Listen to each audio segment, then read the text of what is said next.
Hi everyone, welcome back to another video with Steps Academy. I'm Edwina and today we'll also be covering IB economics, microeconomics, but more specifically, the role of the price mechanism. Now, the role of the price mechanism has a lot of roles and it has quite a few which we will be going more in depth within this video, and this question could be asked within paper 1 as an essay question, usually a 10-mark essay question where you would have to explain how the price mechanism does a certain role, for instance, how it exactly allocates scarce resources, and you would need to go on to draw a graph and use an example of where it has been able to allocate scarce resources as one of its roles. So, with that being said, there are 4 main roles of the price mechanism which you should know, and you should be then able to elaborate on each of the roles in case you're asked a question on it, say in paper 1, where you have to elaborate on one specific role. So the first role is allocating scarce resources. So we'll write number 1, allocates scarce resources. And now there's 4 main roles, and so you have to know the 4 main ones, which are allocating, rationing, signaling, and incentivizing. So allocating is the first role. So allocate scarce resources, and we know that scarce resources are scarce because they're finite in comparison to humans' infinite wants. And that's why we need to allocate such scarce resources. And so the price mechanism helps us answer one of the 3 main questions in economics. And it helps us answer the question of what to produce. Once you know what to produce, you can then thereby allocate resources to the production of such goods. And so this needs to be a combination of goods and services that consumers are willing and able to buy, meaning that the economy is definitely producing goods that there is a demand for. So the demand curve is present within the economy. For instance, if there is no demand for, say, good A, then there would be no demand curve, and so it wouldn't be produced at all, because it would be an inefficient allocation of scarce resources, considering there is no one demanding that. And therefore the price mechanism helps to decide what to produce, and what kind of goods are actually wanted and what kind of goods are demanded, and thereby helping us to allocate our scarce resources, helping us to allocate our factors of production efficiently. However, this question of what to produce, it also involves an opportunity cost, meaning that we are foregoing other goods we could possibly produce. For instance, if we are producing let's say water bottles, we are foregoing the resources that could have been used to produce mirrors, because we're producing something else as an alternative. Therefore, you can say it involves an opportunity cost because we are foregoing alternatives. And so it allocates scarce resources in a way which minimizes the opportunity costs, because we're producing the combination of goods and services that are most wanted by consumers. And so we're hopefully not wasting any resources, and we're using the scarce resources efficiently. So the second role of the price mechanism is rationing. So our rations excess demand / supply. So excess demand / supply, that means it rations shortages and surpluses. So rations, the meaning of rations is actually eliminate or taken away. It's simply a more economic jargon word to use. So it takes away shortages and surpluses. And so if you are perhaps asked what the role of the price mechanism is, you can use this as your real life example, because in each of your essay questions, you would need to use a real life example to actually score the full marks. So for this one, you can say the price mechanism also rations excess demand or rations excess supply. And then you can use an example of a shortage or surplus where the price actually increases or decreases accordingly, so that the shortage and surplus is eliminated and we reach back to market equilibrium. So we use this as an example of how it takes away excess demand and supply, because for instance, you can draw a graph of supply and demand, and for instance, you want to illustrate a surplus, and so we will write out where the equilibrium is because we need that for comparison, and we would also write out where the surplus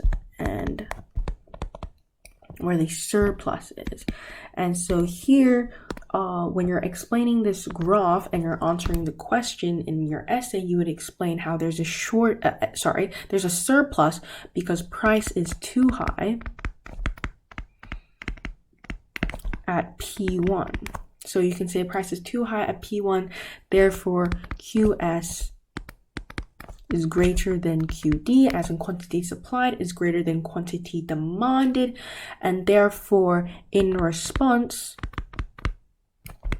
producers will decrease price, and using the price mechanism and using its role as rationing excess supply, they can decrease price so that QS likewise decreases and QD increases, meaning a contraction of supply and expansion of demand respectively.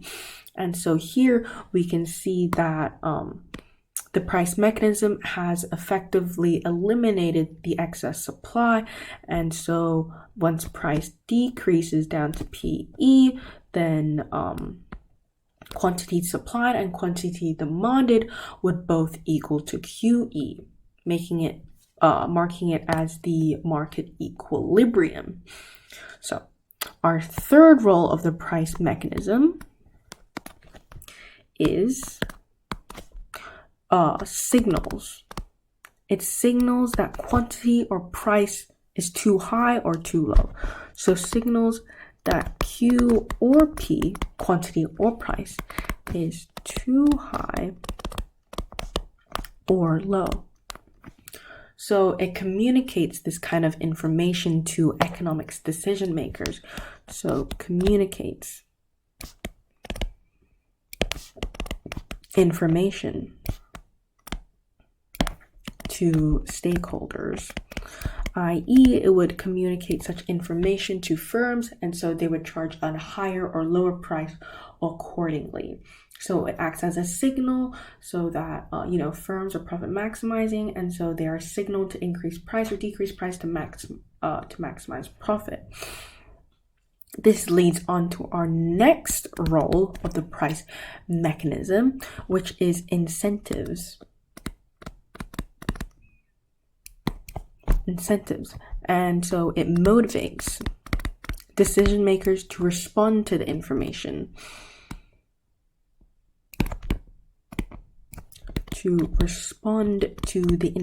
given in the market. E.g., it can, for example, motivate firms to increase price or decrease price to increase profit. It can motivate consumers to purchase more because of the lower prices. So, e.g., let's just write some examples down that you can use later on in your essays and exams. So, for example, change price to increase profit. Or, e.g., price will incentivize consumers to buy more. That is increased quantity demanded, and this will then help ration excess demand or excess supply. And so we can see that these signals and incentives, it means changes that the economic stakeholders are making. And so these are essentially a reallocation of resources. So this ties into our first role of the price mechanism, where it allocates scarce resources, and the fact that it signals economic stakeholders to make a change, and the fact that it also incentivizes them to make a change, means that a reallocation of resources is taking place. So reallocation of resources if price changes. And so we can see that all these roles of the price mechanism actually tie in together because, the signals and incentives ultimately help allocate scarce resources by reallocating them. And so all of them really, allocation, rationing, signal, and incentives all really, coming together. And so even if you might be asked specifically how it signals economic stakeholders, you can then add in how it also incentivizes them, and how this in turn leads to allocation of scarce resources, which is another role of the price mechanism. And these changes made by such economic stakeholders will help ration excess demand or excess supply. So let's use an example of where the price mechanism has been able to incentivize economic stakeholders to make a change. So let us draw a graph to visually depict this. So here we have price, we have quantity, and we have supply. And we also have a demand curve. And let's say, for instance, the demand for Samsung products increase because they have a sale. And so you can say that D1 increases to D2 because their price decreases. Or you can say that this can be the quantity, let's make it actually the quantity of Apple products. And so if it is the quantity of Apple products and the fact that demand increases, it means that for maybe a substitute good such as Samsung had an increase in price. And since that makes Apple more price competitive because it becomes relatively cheaper.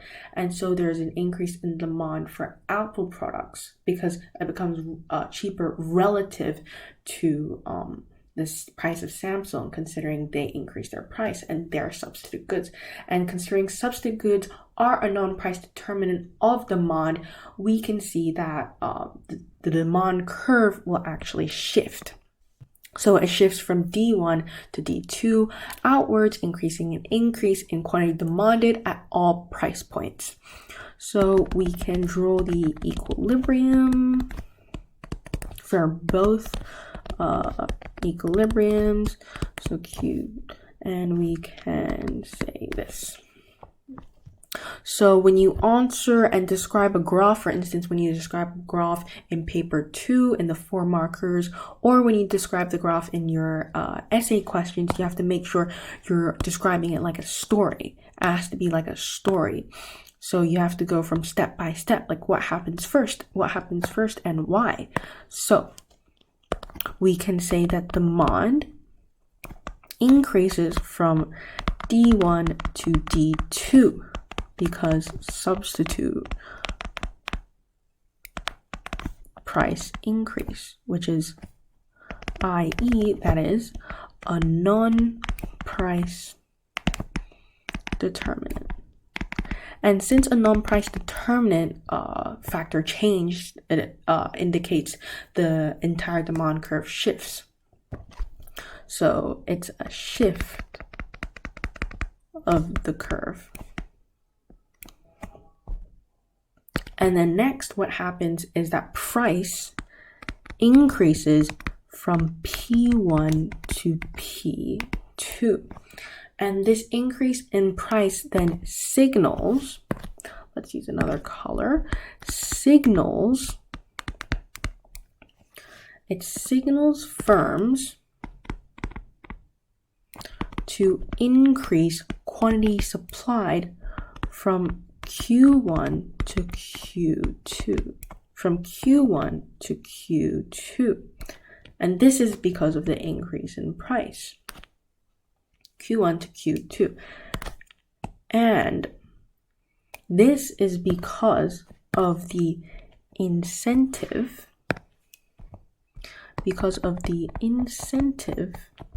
for firms of profit. And so they are incentivized by profit, because we do assume that firms are profit maximizing and that's their aim. And so we can see that when a new equilibrium is established, the signal of price helps economic stakeholders to make decisions and therefore establish a new equilibrium when price does change, because of its way to signal stakeholders, incentivize them, and therefore helping to reallocate scarce resources, which goes back to our number one role of the price mechanism. And you could also use other examples where it helped eliminate a shortage or surplus, like I used above here in number 2. So really the graph you use within the exam depends on what the question is and depends on which point you would like to elaborate more in. And that's it for the role of the price mechanism. I hope you guys enjoyed the video. If you guys have any comments or suggestions or questions, feel free to ask them in the comment section below. Thank you. Bye.